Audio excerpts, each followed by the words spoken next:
So let's talk about this change, and also there's been another high-profile recent change in leadership below Mike Corbat at Citi. Is that a sign that they're doing things well or not?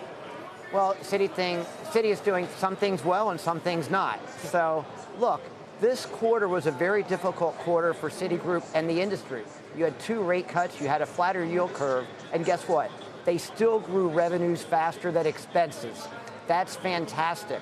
Okay, and that's fantastic for Citigroup and the other large banks like Bank of America and JP Morgan. But what they haven't done well is they still have worst-in-class efficiency, returns, and stock market valuation. But that's an opportunity. We think Citi is rowing in the right direction, but maybe they need to get a speedboat to get where they want to get to a little bit faster. A fresh set of eyes with Jane Fraser as head of consumer has the potential to help. What's the significance that we've got a change of CFO, a change with the head of the investment bank leaving, and a change now at the head of the consumer? Is that a vote of confidence from the board that Mike Corbat, who sits above all of those, is the right person to oversee the change? Or is that position under threat as well? Well, I think that goes to what I just said. If you have worst-in-class returns versus your U.S. peers, even if you have qualified individuals, you don't have the right team on the field. So I think it's a matter of getting a fresh set of eyes in a few different areas. And I think Citigroup made a mistake.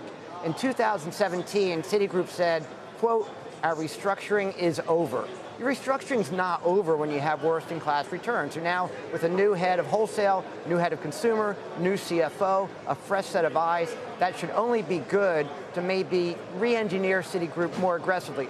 Don't forget, though, there is an activist investor, Value Act, that owns $1 billion. And their information sharing agreement expires in 10 weeks. So they can be friends, they can be foes. As long as Citi moves in the right direction, gets the higher returns that we expect, gets the improved efficiency that we expect, we think the stock can increase by double over the next 3 to 4 years. But if Citi doesn't move in the right direction, plan B could be that Value Act exerts more pressure to possibly make changes at the top. Mike Corbat's not, free here. I mean, the indication is he'll be around for the next 3 to 5 years, and then Jane Fraser could be the first woman as CEO of a major bank. But everybody has to prove their job every day, and that includes Mike Corbat. You said that Citigroup may need a speedboat to affect some of those changes toward efficiency. Could Value Act be that speedboat? Well, the way Value Act operates, and we've written about this, is they work behind the scenes. They're the quiet activists. They're not going to be coming on CNBC. But when you look at what they did with Microsoft, it's slow and steady. So they are, the way I view them, as an advisor that also owns a lot of stock. But if push comes to shove, they have held a proxy contest in the past. We don't expect that with Citigroup.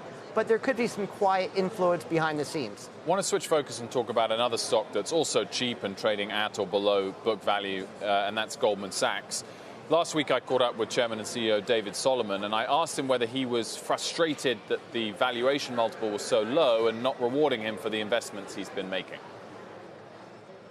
I'm not annoyed. I just expect and understand that in the context of a large public company like this, it's going to be a prove it on this. And I said this on the earnings call, but I feel very good about it, and I think the team's executed incredibly well. We're building for the long term. I feel good about the progress that we're making. Would I be pleased if the world recognized it sooner? Sure, but I don't expect that. I know that we have to deliver, and the onus is on us to deliver over time for our shareholders, and I'm confident we will do that. Mike, where do you stand on this? On the earnings call, he said 3 to 5 years is the time it takes to see the real return on some of the investments they're making. Do you think it'll come sooner than that? Do you think investors will reward him sooner than that? Well, look, Goldman Sachs has the lowest non-crisis stock market valuation in its history. So, David Solomon, you're right. The stock market's saying, prove it. So what we as investors need, we need, guideposts along the way. So on the earnings call, he said, well, we'll see in 3 to 5 years if it pays off. That's not enough for investors. The good news is David Solomon's leading a push for more transparency, more disclosure, and Citigroup will have its first investor day in history in late January. So we'd like to see some metrics that they will, show externally that we can track. We're not just going to sit around and wait 3 to 5 years. Having said that, as you said, the stock trades around tangible book value for a company that's grown book value twice as fast as the S&P over the last 2 decades, so it is very cheap.